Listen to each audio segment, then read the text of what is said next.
On peut se demander aussi, parce que euh, comme l'identité, comme je disais, en fait, quand on transforme l'identité, on va vraiment transformer la base, on va vraiment à la racine de nos comportements, de nos conditionnements pour pouvoir changer nos comportements et aller dans quelque chose de plus euh, qui nous épanouit, qui nous permet de rayonner qui l'on est vraiment. Et alors je ne sais pas si vous avez entendu déjà ce terme, mais on a par exemple la pyramide de Maslow qui montre en fait les différents paliers de transformation que l'on a. C'est-à-dire que la pyramide de Maslow, il y a 6 niveaux. Et, et en fait, le premier niveau, c'est l'environnement. Donc, c'est notre environnement, que ce soit notre environnement physique, mais aussi notre environnement matériel, notre environnement relationnel.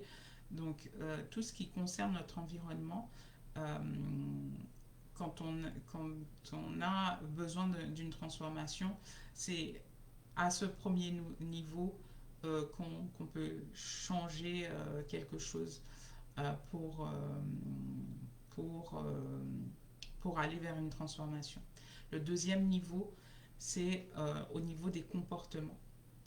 Le troisième niveau, c'est au niveau des capacités euh, et, euh, et des compétences. Le quatrième niveau, c'est les croyances et les valeurs. Le cinquième niveau, c'est l'identité. Et après, le sixième niveau, c'est la vision, la mission et tout ça.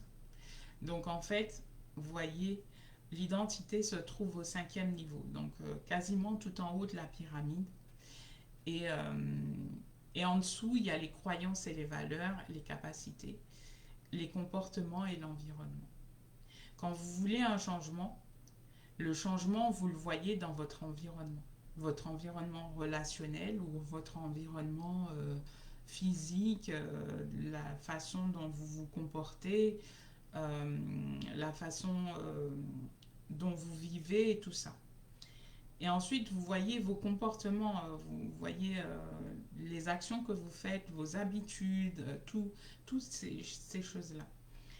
Et, et les capacités que vous avez, vos forces, vos talents, vos compétences, quand vous devez apprendre à changer un comportement et que vous n'avez pas l'information, vous allez chercher à vous former quelque part pour pouvoir avoir l'information, pour pouvoir changer de comportement.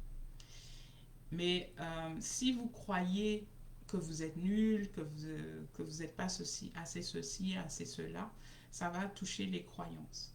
Et donc, si les croyances, si vous ne changez pas au niveau de l'identité, qui est le niveau d'après, vos croyances restent les mêmes, vos capacités restent les mêmes, vos comportements restent les mêmes et l'environnement reste le même.